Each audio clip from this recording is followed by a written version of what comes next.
paradise. Both are equal. Same meaning.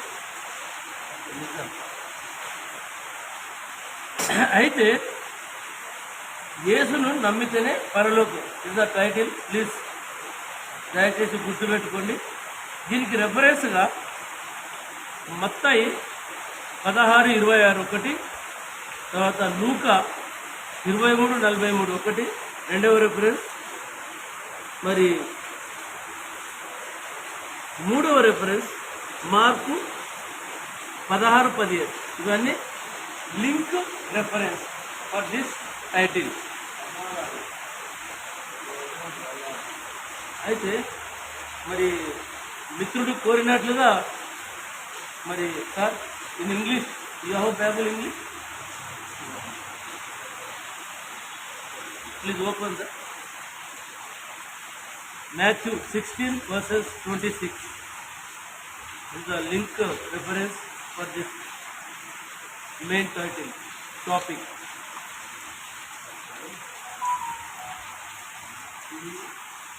Matthew 16:26.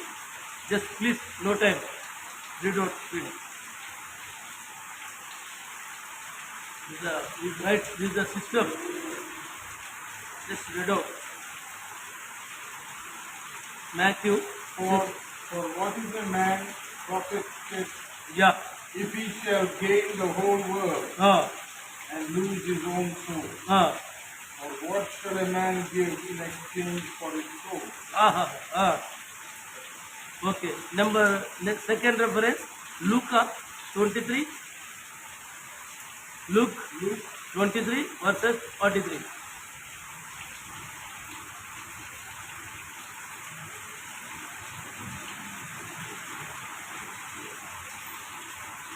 నేను చెప్పబోయే అంశానికి ఇది సంబంధితం ఉంటుంది, లింక్ ఉంది కనుక దీన్ని చదవడం మంచిది. Jesus answered him, Yeah.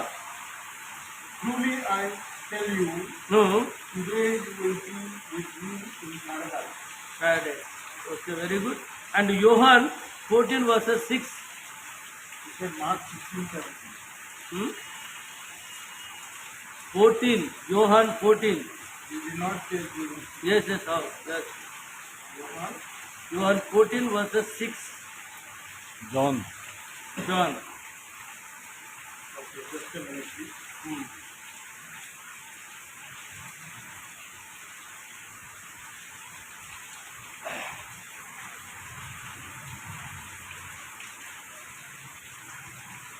I am the way and Yeah. the truth and the life. Life. No one can come to the Father except through me. Except to me. Yes. Last one. Mark. Mark 16:17. Yes.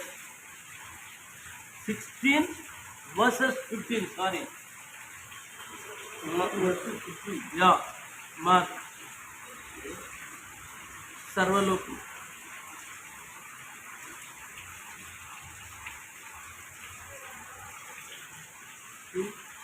He said to them, Go into all the world Yeah.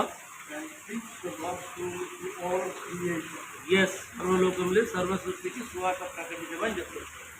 అయితే ఎప్పుడైతే మనము యేసును నమ్మితేనే పరలోకము అని అనుకున్నామో, yes ఆయన లేనిదే ఇప్పుడు ఏవైతే రెఫరెన్స్ చదివినామో దీంట్లకు ఈ లింక్ రెఫరెన్స్ అనేది ఈ యొక్క సంబంధితమైన ఈ యొక్క పదజాలం ఉంది కనుక మనం దీన్ని ఆయన యేసు లేనిదే పరలోకము హెవెన్ అనేది మనం ఆయన త్రూయే, ఎందుకంటే ఇప్పుడు చెప్పిన ఆయననే జీవము, ఆయననే మార్గము, ఆయననే అన్ని కనుక మనం ఏం చేస్తామంటే, ఒకటి దయచేసి మీరు కొద్దిగా ఇక్కడ కాన్సన్ట్రేట్ చేసి నేను కొన్ని విషయాలు చెప్తాను. యేసుక్రీస్తు ఎప్పుడైతే దేవుడు మనము ఆయనను నిజంగా నువ్వు పరలోకానికి పోవాలి అనుకుంటే, నీకు పారడైజ్ కావాలి, హెవెన్ కావాలనుకుంటే, you should and must believe hour God. You like our God, that's all. You love our God, that is the thing. అయితే ఆయన ఏమంటుండంటే, ఒకటి యేసుక్రీస్తు జీవితాలను మారుస్తాడు, లైఫ్ చేంజ్. యేసుక్రీస్తు ఏం చేస్తాడు? జీవితాలను మార్చే దేవుడు. Remember it. నెంబర్ 2 పాయింట్, కన్నీటితో నిండిన హృదయాలను ఆనందంతో నింపుతాడు. కన్నీటితో, విజన్, కన్నీటితో, టియర్స్ నిండిన హృదయాలను ఆనందం, హ్యాపీ, ఆనందముగా మన జీవితాలను మార్చేస్తాడు. నువ్వు ఎప్పుడైతే దుఃఖంలో, బాధలో, వేదనలో ఉన్నావో ఆయన అవన్నింటినీ కూడా క్షణాల్లో ఆయన ఏం చేస్తాడు? ఆనందముగా మార్చేస్తాడు, సంతోషంగా మార్చేస్తాడు, సమాధానపరుస్తాడు, తృప్తినిస్తాడు, సమృద్ధినిస్తాడు. అటువంటి దేవుడు. నెంబర్ 3, యేసుక్రీస్తు దేవుడు అణగారిపోయిన జీవితాలను చేరదీస్తాడు. ఎప్పుడైతే నువ్వు బాధల్లో, కష్టాల్లో, నష్టాల్లో, రోగంలో, నొప్పిలో ఉన్నావో ఆయన నా బిడ్డ అని నేను దగ్గరికి తీస్తాడు. ఎంత ఘోర పాపమైనా క్షమించి దగ్గర తీసి ఆయన ఆదరిస్తాడు, లవ్ చేస్తాడు, ప్రేమిస్తాడు, దిక్కిస్తాడు. దిక్కు, దిశ, దశ అన్నీ ఆయన్ని సర్వమై నా బిడ్డని హగ్ చేసుకుంటే దేవుడు. అంత గొప్ప దేవుడు. నెంబర్ 4, అంటరాని మనుషుల చేరదీసి దీవిస్తాడు. ఇప్పుడు కొన్ని ఊళ్ళల్లో పోతే బై ఊరవతలు, అరే నీ కుష్ఠరోగి రా బై, నువ్వు ఎయిడ్స్ పేషెంట్ రా బై, నువ్వు అదిరా బై, ఇదిరా. ఇటువంటి మనుషులకు ఉండేది మనుషుల యొక్క నేచర్, మనుషుల యొక్క మనస్తత్వం. కానీ దేవుడికి అటువంటి మనస్తత్వం, అటువంటి మనసు కానే కాదు. ఆయన ఎటువంటి రోగినైనా, ఎటువంటి మనం ముట్టుకొని, మానవుడు ముట్టుకొని మనిషిని దగ్గరికి తీసి ప్రేమించే దేవుడు మన యేసు దేవుడు. Okay. Number last and final 5th one is, Yesu దేవుడు ఎప్పుడైతే విశ్వసించి ఆయనను దగ్గరికి నువ్వు పోతావో ఆయన ఏం చేస్తాడు? ఎప్పుడైతే ఆయన యేసును నమ్ముతావో, ఆయన దగ్గరిస్తావు, ఆయన ప్రేమిస్తావు, ఆయన క్షమించి ఆయన పాదాల చెంత పోతావు, నీ పాపములన్నిటినీ క్షమించే దేవుడు. All since wash out. Is the main. ఈ యొక్క యేసును నమ్మితేనే పరలోకమైన దానికి ఈ యొక్క 5 పాయింట్లు మెయిన్ మనకు. యాస్. అయితే ఇవన్నీ కావాలంటే, ఈ మనం చెప్పిన పాయింట్స్ అన్ని విశ్వసి కావాలంటే ఆయన మన పాపములను క్షమించి పరలోక భాగ్యాన్ని, ప్యారడైస్, హెవెన్ నీకు అనుగ్రహిస్తాడు. నా బిడ్డ, నీ కొరకు ఇది కాదు నీ శాశ్వతం, భూలోకంలో కాదు, పరలోకంలో నీ అసలు రాజ్యం. నువ్వేమైనా సంపాదిస్తే పరలోకంలో, ఇక్కడ కాదు సంపాదించేసి. అక్కడ నువ్వు స్థలం తీసుకో, అక్కడ నువ్వు ధనం చేయి, అక్కడ నువ్వు నీ కుటుంబానికి కావాల్సిన, నీ సోదరు, నీ బిడ్డలకు ఎవరికి కావాల్సిన, నువ్వు అక్కడి కోసం, నీ బిడ్డల కోసం ప్రార్థించు. కానీ ఇక్కడ ఈ లోకాశం కోసం, ఈ ఈ ప్రపంచంలో కాదు, పరలోకంలో నువ్వేమన్నా సంపాదించుకొని దేవుడు మనందరికీ సవినయముగా, సమాధానముగా, సంతోషముగా, అర్థమయ్యే భాషలో మనకు దేవుడు చెప్తాడు. కానీ మనం ఏం చేస్తాము? ఆయన చెప్తాడు, ఇలా వింటాము, ఇలా వదిలేస్తాము. No, wrong. ఎప్పుడు కానీ ఇవాళ ఇజ్రాయెల్ 430 సంవత్సరాలు బాధపడుతున్న బానిసలుగా బ్రతుకుతుందంటే ఓన్లీ బికాస్ ఆఫ్ ఓన్లీ ఆయన మాట వినకపోవడమే, ఆయనను తిరస్కరించడమే, ఆయనను దూరపరచడమే, ఆయనకు దగ్గర కాకుండా రాండి బిడ్డ అంటే వస్తామని ఆయనను ఇగ్నోర్ చేయడమే. అదే వాళ్ళకు శాపము, పాపము, దోషం. ఇవాళ వాళ్ళు అన్ని సంవత్సరాలు 430 సంవత్సరాలు బానిస బ్రతుకులు బతుకుతుందంటే కారణము దేవుని మాట వినకపోవడము, దేవుడికి లోబడకపోవడమే తప్ప వేరేదేమీ లేదు అని ఈయన చెప్పడం లేదు, స్టోరీ కాదు. ఇది పరిశుద్ధ బైబిల్ గ్రంథంలో చెప్పబడింది క్లియర్గా. సరే ఉంది sir. Don't disturb me, please listen. After finishing you ask me, I will show you. 430 years అని రాసింది క్లియర్గా.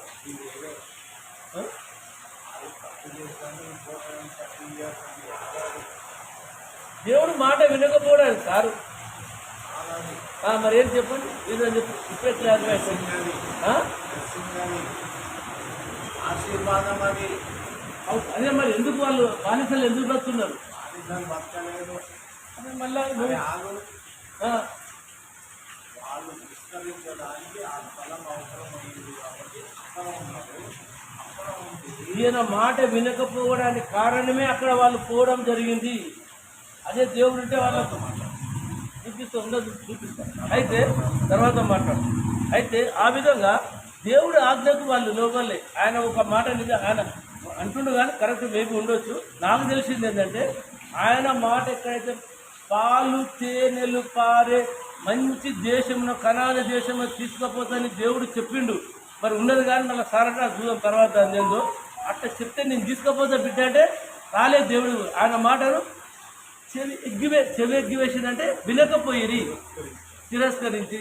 అందుకే వాళ్ళు బానిసలుగా ఉన్నది, పాపంలో జీవిస్తుందని నాకు తెలిసింది చెప్తున్నా. తర్వాత చూద్దాం ఏదంటే ఇంకొకటి అయితే ఈ విధంగా దేవుడి మాట వినక ఆయననే మార్గము, ఆయననే జీవము, ఆయననే సత్యము అని మనకు క్లియర్గా బైబిల్లో చెప్పబడింది. కానీ ఆయన మార్గాన్ని పోతలేము, ఆయన సత్యాన్ని గ్రహిస్తలేము, ఆయన యొక్క చెప్పిన త్రోవలు కూడా మనం తిరస్కరిస్తున్నాము. జీవము ఆయన ఇచ్చిన జీవమే, ఆయన ఈజ్ ద క్రియేటర్, మనల్ని సృష్టించిన సృష్టికర్త ఆయననే. కానీ ఆయనను మనం లెక్క చేస్తలేము. తండ్రి మాట కొడుకులు వినకపోవడం మోటుగా చెప్పాలంటే. ఎప్పుడైతే తప్పిపోయిన కుమారుడు తండ్రి మాట వినకుండా తన సొంత కవిత్వం ఉపయోగించి నేను ఆడబత్త ఈడబత్త నేను పెద్ద తోపునని ఇంట్లోకి వెళ్ళి తండ్రితో ఉన్న మొత్తం సొమ్మంతా తీసుకుపోయి ఆఖరికి వస్తే పందులు తినే తిండి కూడా దొరకలేకపోయింది తప్పిపోయిన కుమారుడు. తర్వాత రియలైజ్ అయినాక అది వేరే పెద్ద స్టోరీ, దానికో మెసేజ్ ఉంది, అదో సబ్జెక్టు. అది అట్లా తండ్రి మాట వినకపోతే కలిగేది సుఖము కాదు, పాపము, అధోగతి. అంటే అక్కడ పరలోకపు తండ్రికి అన్యాయం చేసిండు, ఇక్కడ భూలోకపు తండ్రికి అన్యాయం చేసిండు. ఎందుకంటే వాడు మాట వినలే. అటువంటి మనము తప్పిపోయిన కుమారుని వలె ఉండకూడదు అని అర్థం. మనము మందలోకి వెళ్ళి తప్పిపోయిన గొర్రె పిల్ల వలె ఉండకూడదు.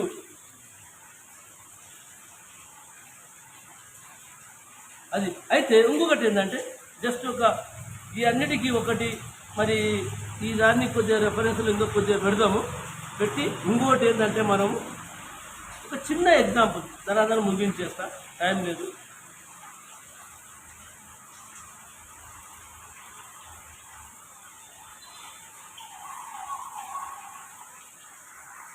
అయితే ఒక చర్చిలో ఒక ఊరిలో ఒక చర్చ్ ఉన్నది. అయితే ఆ చర్చిలో ఏం చేస్తారంటే సామాన్యంగా మన ఏమంటారు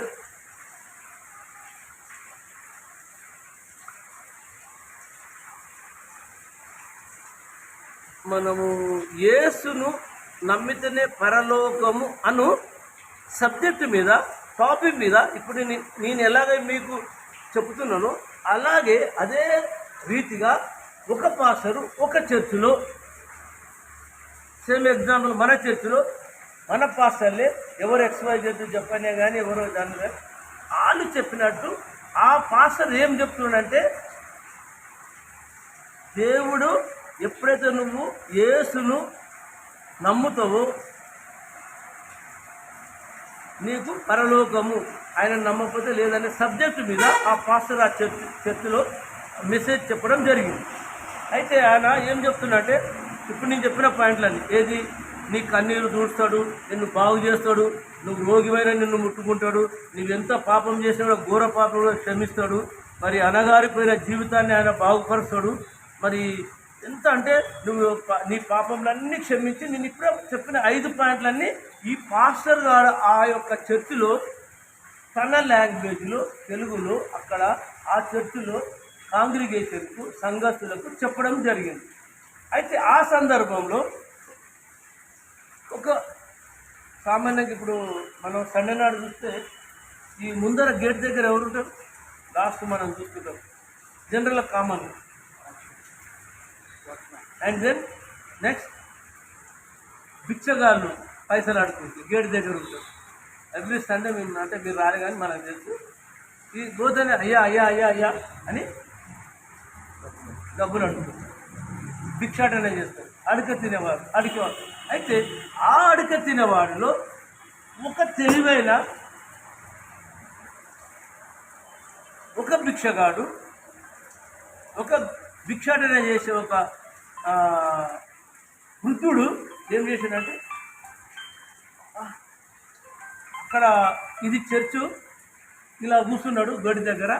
ఈ మెసేజ్ ఇక్కడ ఇక్కడ స్పీకర్లు ఉన్నాయి, తీసి 2 స్పీకర్లు ఉన్నాయి. ఇవి అక్కడ ఈజీగా వినబడతాయి, ఇక్కడ ఉన్న వాళ్ళకి వినబడతాయి. అయితే వీడియో చేసిన అక్కడ గేటు దగ్గర నుండి ఎవరైతే పాస్టర్ గారు చర్చిలో చెప్తున్నారో ఆ మెసేజ్ అంతా విన్నాడు. ఏమని నెంబర్ 1 ఏమో సార్ ఇందాక నువ్వు రాసుకున్న పాయింట్లో ప్లీజ్ ఐడియా ఉందా చెప్పాలి. Number 1, యేసుక్రీస్తు జీవితాలను మారుస్తాడు, Lord Jesus changes life. Yes life అని ఎవరు విన్నాడు? అక్కడ ఉన్న బిచ్చగాడు విన్నాడు ఈ మాటలు.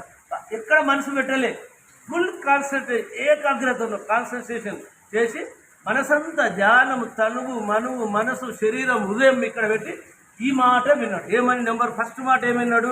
యేసుక్రీస్తు జీవితాలను మార్చే దేవుడు.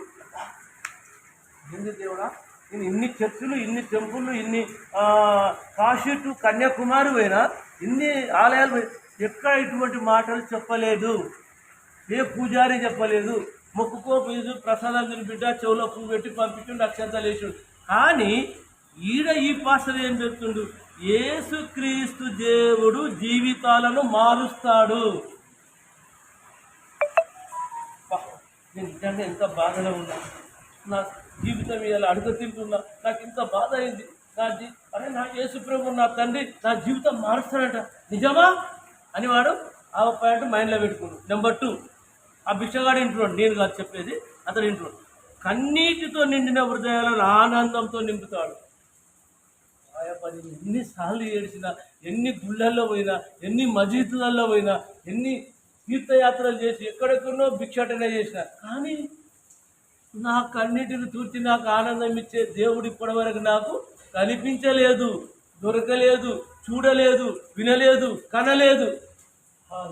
అబ్బా ఏసయ్యా, నా యేసు దేవుడు అంటే నేను చూడు అయ్యగారు చెప్తుడు అని ఆ సెకండ్ పాయింట్ ఎవరి మైండ్లో వచ్చేసింది? Yes beggar. Beggar is listen very sensitively and ఎక్దమ్ కాన్సన్ట్రేషన్. అంటే ఇక ఒక్క పదం మిస్ అయితే లేడు పాస్టర్ గారు చెప్పేది. నెంబర్ 2 పాయింట్ అది గ్రహించుడు. బాగా కన్నీటి ఉంటే నా ఫుల్ఫిల్ ద హ్యాపీనెస్. ఆయబ్బా అది ఒక పాయింట్, అది పట్టుకోండి మైండ్లో. నెంబర్ 3 వచ్చేది అణగారిపోయిన జీవితాలను అణగారి మీన్స్ ఇంక ఇప్పుడు ఏమి నువ్వు ఎవరు దిక్కు దిశ ఎవరు లేరు పోయి అనగా నా జీవితం ఇంకా నేను ఏం లేదురా పోయి, నేను ఏమైనా సూసైడ్ చేసుకొని చచ్చిపోవాలి, నాకు ఎవరు లేరు, నన్ను ఎవరు ఆదరించారు, కొడుకులు, పెళ్ళము, పిల్లము అందరూ ఎవరు నా ఎంబడలేరు. అటువంటి జీవితం, పనికిరాని జీవితాన్ని ఆయన పట్టుకొని దగ్గర తీసి ప్రేమిస్తాడు, ఆదరిస్తాడు అని 3వ పాయింట్ మైండ్లో పెట్టుకుంటాడు. ఎవరు పెట్టుకుంటారు? బెగ్గర్. లిజన్ మీ కేర్ఫుల్. తర్వాత 4th పాయింట్ ఏంటంటే అంటరాని మనుషులకు చేరేసి జీవిస్తాడు. లైక్ ఎస్ కుష్టి కానీ, ఎయిడ్స్ పేషెంట్ కానీ, క్యాన్సర్ పేషెంట్ కానీ, అవి రోగాలకు మందులు లేని, ఏ విధమైన మెడిసిన్స్ లేని అటువంటి భయంకరమైన రోగాలు ఉన్న లైక్ కరోనా, అటువంటి పేషెంట్లను కూడా దగ్గర నుంచి ఏం చేస్తాడు? దేవుడు ఆదరిస్తాడు, ప్రేమిస్తాడు. ఇంత పోయినా ఎవరు పోవా కుష్ఠరోగులు, నీకు ఆరోగ్యం ఉంది, నీతో వాసన వస్తుంది, బిచ్చగాడు స్మెల్ వస్తుంది అని ఎల్లగొట్టిండు. కానీ ఇక్కడ దేవుడు దగ్గర తీస్తాడంట. ఎంత విచిత్రమైన దేవుడు, ఎంత మంచి దేవుడు, ఎంత గొప్ప దేవుడు. ఈ దేవుడు అంటే నాకు నిజంగా నేను చూడాలి, నేను చేయాలి ఆయనకి. మన బ్లడ్ అంతా ఏమవుతుంది? బాయిల్ అవుతుంది. ఎందుకు బాయిల్ అవుతుంది? ఇంత మంచి దేవుడు, ఇది నిజంగా ఈయన ఉన్నాడా? ఇన్ని కార్యాలు, ఇన్ని క్రియలు మా జీవితాల్లో చేస్తాడా? ఇంత మంచి దేవుడు, ఇంత గొప్ప దేవుడు. మరి ఇంతమంది నేను చూసినా ఏ దేవుడు కూడా ఇట్లాంటివి చేయలేదే. మరి ఈయన చెప్పేది నిజమా అబద్ధమా అని ఆ బెగ్గర్ మనసులో ఆలోచించుకుంటుండు. మన రక్తం ఇట్లా ఎప్పుడు పోయినా ఏసయ్య చూడాలి, ఎప్పుడు అటువంటి దేవుని చూడాలి, ఎప్పుడు యేసు దేవుడు అంటే ఆ యేసు ఎవరు? ఎందుకు కనుక్కోవాలి. లాస్ట్ పాయింట్ వచ్చి ఏమంటుండంటే, ఆయనను విశ్వసించిన వారికి పాపమును క్షమించి పరలోక భాగ్యాన్ని అనుగ్రహిస్తాడు. ఎప్పుడైతే నువ్వు ఆయన దగ్గర పోయి ఆయనను విశ్వసించి ఆయన ఆలింగనం చేసుకొని ఆయన పాదాల చెత్తబడి ఆయనను అడిగినప్పుడు ఏం చేస్తారంట, నీ పాపాలన్నీ క్షమించి నిన్ను ఎస్ ఇంకేంది నాయన చాలు తండ్రి, మరి ఏ దేవుడో అంటున్నారు. మరి ఇన్ని చెప్పరబ్బా ఇంతవరకు స్వర్గం నరకం నరకం స్వర్గం విన్నా కానీ నన్ను పాపం చేసినా కూడా ఘోర పాపని క్షమించి దగ్గర చేసి స్వర్గం చూపిస్తాను దేవుడు ఇంతవరకు ఎవరు ఏ హిందూ టెంపుల్లో ఏ మసీద్లో ఏ బౌద్ధ ఏ మతాల్లో చూడలేదు ఇంతవరకు. కానీ ఇక్కడ విన్నారు అని ఏం చేస్తారంటే, ఇక అయ్యగారు ఈ మెసేజ్ అంతా చెప్తుంటే ఎవరు మాస్టర్ గారు చెప్తుంటే ఈయన ఏకదం కీన్ అబ్జర్వేషన్తో మంచి మనసు పెట్టి ఎక్కడ కూడా అటు ఇటు చెవులు వినకుండా ఓన్లీ కాన్సన్ట్రేషన్ అంతా ఎవరి మీద ఉంది, పాస్టర్ మీద, మెసేజ్ మీద, ఆయన చెప్పే వాక్యం మీద. ఎవరి మనసు? ఈ బెగ్గర మనసు ఉంది. ఇవన్నీ విన్నాడు. విని ఇక సామాన్యంగా ప్రేయర్ అయిపోతే ఏం చేస్తారు, మన చర్చిలలో సనాతన వస్తారు, కానుకలు వేస్తారు, వేసి ఇక ఇష్టం ఉన్న అయ్యగారి దగ్గర అయ్యా నాకు ప్రేయర్ చేయి, అయ్యా నాకు ప్రేయర్ చేయి, అయ్యా నాకు ప్రేయర్ చేయి అని పిల్లలు పెద్దలు ఇష్టం ఉన్న వాళ్ళు ప్రేయర్ చేస్తారు, లేని వాళ్ళు అలా వెళ్ళిపోతుంటారు. అయితే ఎప్పుడైతే ఈ మెసేజ్ కంప్లీట్ చేసిండో ఇక ఈ బెగ్గర్తో ఈ భిక్షాని హృదయంలో రక్తం ఇట్లా వేడెక్కిపోతుంది. ఎప్పుడు పోవాలి, ఎప్పుడు పట్టుకోవాలి, ఎప్పుడు ప్రార్థన కావాలి. కానీ ఈ 5 పాయింట్లు ఇంకోసార్లు నాయన నాకు ఇందులో ఒక్కటి కూడా ఒక్క మాట ఈ చెప్పిన భాషలో చెప్పిన ఒక్క మాట కూడా దేవుడు నన్ను కనికరిస్తే నాకు అదే నా జీవితం ధన్యమవుతుంది అని వీడి మనసులో రక్తం ఇట్లా బాయిలో ఉడికిపోతుంది. ఎప్పుడు పోతాడు ఎప్పుడు అని ఇట్లా వాళ్ళు పోతారు, వాళ్ళు దొబ్బుకుంటే ఎవరు అక్కడ నుంచి ఆ గేట్తో ఉన్న పాస్టర్ ఏం చేసాడు, ఎంటర్ ఇన్ ద చర్చిలోకి వచ్చేసాడు. సామాన్యంగా బెగ్గల చర్చిలోకి రానియరు కూడా. అక్కడ ఉండవాయా అడుగుందు, ఏం లోపలికి వస్తున్నావు అని సెక్యూరిటీ కానీ వాచ్మెన్ ఎవరైనా తిట్టేస్తారని గెంటేస్తారు, డోంట్ కమ్ ఇన్సైడ్. కానీ ఆ బెగ్గర్కు మనసు ఆగలేక తహతాతాల ఉడికి బయలుదేరి రక్తం ఉడికిపోయి నా దేవుణ్ణి చూస్తా, నాకు ఇన్ని మేలు చేసే దేవుడు నాకు కావాలి అని చెప్పేసిండు. రాపు మన అందరిని తోసుకుంటూ వస్తుండు. అదేం చేసిండు, ఎవరైతే ప్రేయర్ చేసుకుంటూ ఉన్నాడో ఆ పాస్టర్ ఏంద్రబాయి అమ్మ కాంగ్రెస్ అంతా సంఘం అంతా అందరూ బయటకు పోతుండు, వాళ్ళందరినీ నెట్టుకుంటూ అని ఇట్లా ప్రార్థన ముగించి కళ్ళు తెలిస్తే బెగ్గరు వస్తుండు మీదికి. ఓహో చెన్నెళ్ళేంట ఈ బెగ్గర కూడా ఏంది, చర్చిలో కూడా రావడం అనుకోవడానికి చర్చిలో కూడా వస్తున్నాయి ఇవాళ రేపు బెగ్గర్లు భిక్షగాళ్ళు అనుకొని ఆ పాస్టర్ అనుకొని ఫోన్లే వానికే మాపుందని కోటు జేబులో చేయి పెట్టి 10-20 రూపాయలు ఉంటే తీసి ఆ బెగ్గర్ అట్లా వస్తుండు. ఈయన డైరెక్షన్ ఇట్లా ఈయన ప్రేయర్ ముగించుండు. ఆ బెగ్గర్ ఆ గేట్లకి వెళ్ళి వస్తుండు, పోయి అది చేతితో పట్టుకొని ఇలా బెగ్గరికి వెనక వైపు ఎవరు పాస్టర్ ఇట్లా అన్నాడు, సార్ అయ్యగారు క్షమించండి, ఇప్పుడు నేను అడుక్కోనికి రాలే, ఈ టైంలో నేను బెగ్గర్ కాదు, నా రక్తం ఉడికిపోతుంది, నాకు ఒకటి కావాలి, ఇంతసేపు మీరేం చెప్పిండ్రు అని ఆ చెప్పిన 5 పాయింట్స్ ఇందులో ఇవి సత్యమా కాదా, ఇది నిజమా కాదా, మీరు చెప్పింది అబద్ధమా నిజమా, నిజమైతే ఇగో ఈ పక్క చెప్పు ఇన్ని కట్ట అడుకున్న పైసలు అందేసి తీసుకో అయ్యగారు తీసుకో, మొత్తం తీసుకో, కానీ ఈ సత్యమైన దేవుడిని నేను అనుకోవాలి, ఇది నిజమైన దేవుడా కాదా, నాకు ఇదిగా ఈ దేవుని కనుక్కోవాలి,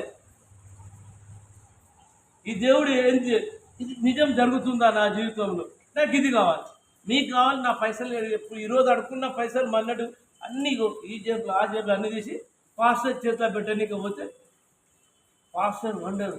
నేను ఇంతవరకు అడుక్కుంటే ఇస్తే అడుక్కొని చేయబట్టి జేబులు వేసుకునే బెగ్గర్ను బిచ్చగాలని చూశాను, కానీ ఉల్టా నాకు డబ్బులు ఇచ్చే బెగ్గర్ ఇంతవరకు దొరకలేదు, నువ్వు ఫస్ట్ మ్యాన్ అని ఆ బెగ్గర్ను ఆయన గద్దిస్తుంటాడు.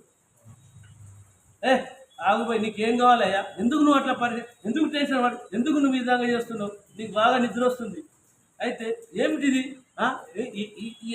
నీకు ఏమైంది చెప్పు, ఏం కావాలి నీకు అంటే, అప్పుడు ఆ బెగ్గర్ అంటాడు, అయ్యా అసలు గారు మీకు దండం, నన్ను క్షమించండి, నేను చర్చిలకు రాకూడదు వచ్చింది, నేను I can't control my self, నేను మీరు చెప్పిన వాక్యాలు, మీరు చెప్పిన సందేశం, మీరు చెప్పిన దేవుడి యొక్క మాటలు విని నన్ను నేను మైమర్చిపోయి నన్ను నేను తగ్గించుకొని నన్ను నేను అసలు తగ్గించుకోలేకపోయి I can't control myself, అందుకే నేను ఆవేశం పట్టలేక లోపలికి వచ్చి తిని, నాకు ఇది నిజమైన దేవుడా కాడా, ఇవి మీరు చెప్పినవి నిజమైన మాటల కాదని ఆ బెగ్గరు పాస్టర్ని అడిగితే, అప్పుడు ఆ పాస్టర్ ఏం చేసిందంటే, ఇంకా ఆయనకు ఆ పాస్టర్కు మనసు పట్టలేకపోయింది, పట్టలేక ఒక ఆత్మ నేను రక్షిస్తున్నదా, నేను చెప్పే వాక్యము ఒక భిక్షగాడు ఒక బెగ్గర్ విని ఓ యేసయ్యా హల్లెలూయా, కనీసం తండ్రి సంఘస్థులు విన్నారో లేదో, మరి నేను చెప్పిన వాక్యము నీరు కట్టి ఫలించిందో లేదో, కానీ ఒక భిక్షగాడైతే ఇది నా దగ్గరకు వచ్చిండు, నాకు అది చాలా సంతోషం. దేవుని ఆయన ప్రార్థించుకుంటూ ఆ భిక్షగాన్ని తెచ్చి కూర్చోబెట్టి, అతనికి ఏమీ తెలియదు దేవుడి విషయంలో, యేసయ్య విషయంలో, అప్పుడు ఎలా ప్రార్థన చేయాలి, ఎలా వాక్యం చదవాలి, ఎలా నువ్వు దేవుని స్తుతించాలి, ప్రార్థించాలి, ఆదించాలి, వాక్యం చదవాలి, అంతో కాస్త కూర్చో చదవచ్చు తెలుగు. ఆ బిడ్డను తెచ్చి కూర్చోబెట్టి ఆయనకు ఏం చేసిందంటే, మెల్లగా ఆయన ఆ భిక్షగాడికి ఏం చేసిందంటే మంచి ప్రార్థన చేసి కూర్చోబెట్టి ఆయనను ఎంత అంటే, బిడ్డ ఈ రోజు నుంచి నువ్వు దేవుడి చేత ఆశీర్వదింపబడినవు అని ప్రార్థన చేసి ఆ బిడ్డను ఆ భిక్షగాన్ని దీవించి ఆశీర్వదించి ఆ ఆత్మను రక్షించి, ఇప్పటి నుంచి నువ్వు ఈ విధంగా చేయని, ఏదైతే బైబిల్ ఎలా చదవాలో, ప్రార్థన ఎలా చేయాలో, వాక్యం ఎలా చదవాలో అవన్నీ నేర్పించి ఆ బిడ్డను ఆ భిక్షగాన్ని ఆత్మ రక్షింపబడి ఆ పాస్టర్ చేతిలో పడినందుకు ఆయన ఇవన్నీ పొంది. అంటే దీని అర్థం ఏంటంటే, ఎటువంటి వాణి కూడా, ప్లీజ్ లిజన్ కేర్ఫుల్లీ, ఎటువంటి వాణి కూడా దేవుడి యొక్క ఆడు భిక్షగాడు కానీ, ఆడు దొంగ కానీ, ఆడు పాపి కానీ, ఆడు పిఎం కానీ, సీఎం కానీ, ఎమ్మెల్యే కానీ, మినిస్టర్ కానీ, లాయర్ కానీ, ఇంజనీర్ కానీ, దేవుడి యొక్క అవసరత, దేవుడి యొక్క ప్రేమ అతనికి అవసరము. దేవుడి ప్రేమ లేనిదే వాని జీవితము లేనే లేదు. ఒక పాట, నువ్వు ఇంజనీరు అయినా, నువ్వు డాక్టరేట్ అయినా, నువ్వు సినిమా యాక్టర్ అయినా, నువ్వు గొప్ప ఒక మినిస్టర్ అయినా, యేసు నీ అందు లేనిదే ఉన్నదంతా సున్నా. క్రీస్తు యేసునందు నీ మనసు లేనిదే ఉన్నదంతా సున్నా అని బైబిల్లోనే ఉంది, పాట ఉంది. అయితే వీళ్ళు ఎటువంటి వారైనా కనీసం ఈ భిక్షగాడికి వచ్చిన తెలివి కూడా వీళ్ళకి లేదు. అయితే ఎప్పుడైతే నువ్వు మైండ్, ఎప్పుడైతే దేవుడి విషయంలో నీకు ఒక క్రైస్తవుడుగా నీకు జ్ఞానం ఉందంటే, అదే అంటాడు, ఆయన యొక్క గొప్పతనమును, ఆయన యొక్క ప్రేమను, ఆయన యొక్క మార్గమును, ఆయన యొక్క నిజమైన సత్యమైన జీవితమును మీరు ఇతరులకు, నీ ఇంటి పక్కల, నీ పక్క వాళ్ళకి, ఇటు పోయిన ఎటువంటి వారికైనా చెప్పుట నీ ధర్మం. అందుకే అన్నాడు, లింక్ ఏదో చెప్పినా, సర్వలోకములకు వెళ్ళి సర్వ సృష్టికి ఏం చెప్పమన్నాడు, సువార్త ప్రకటించమన్నాడు. అది లింక్ దీనికి. ఒక ఆఫ్టర్లో ఒక బిచ్చగాడు, ఒక బెగ్గర్ గ్రహించింది, సంఘస్థులు గ్రహిస్తలేరా? మరి సంఘం ఏమైంది? బోధకులు ఏమైండ్రు, వినవాళ్ళే కొరు, చెప్పవాళ్ళే కొరు.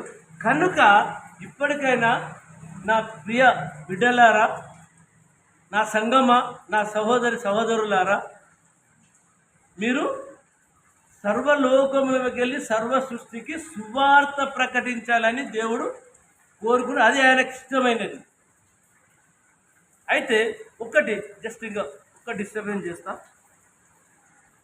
1 కొరింథీ 13:4 to చిన్నది ఉంది, 4 to 8. దేవుడి లవ్ గురించి. What is the love of God? What is the great love of our creator? దేవుడి యొక్క, యేసు ప్రభు యొక్క ప్రేమ ఎంత గొప్పదనే 2-3 వర్డ్స్ ఉన్నాయి చెప్పి ముగించేస్తాను. అదొక్కసారి ఇంగ్లీష్ చదివితే ముగ్గురికి వస్తుందో మీరు ఇంగ్లీష్లో చదవండి, నాకు ఆల్రెడీ తెలుగులో ఉంది. Please read 13, 1 కొరింథీ 13:4 to 8. చిన్న ఉన్నాం అక్కడ. What is the God of love? దేవుడి ప్రేమ ఎటువంటిది, ఆయన ప్రేమ ఎంత గొప్పది అంటే ఒక ఇది మంచి reference. Please 4. Love is patient. Yes. Love is kind. Yeah. It does not envy. Yes. It does not boast. Yes. It is not proud. Yeah. It does not dishonor others. Yes. It is not self-seeking. Continue. It is not easily angered. Yeah. It keeps no record of wrong. Oh, yeah. Next. Come on. Love does not delight in evil, Evil. Yeah. but rejoices in the truth. Truth. Yes. Next. Always protects. Yes. Always trusts. Yes. Always hopes. Yes. Always perseveres. Lovely. Yes. That's it. 8 over. 8 chapter up to 8. Actually, the 4 to 8. Over. No, it's there. you said 7 now. It's 8 last.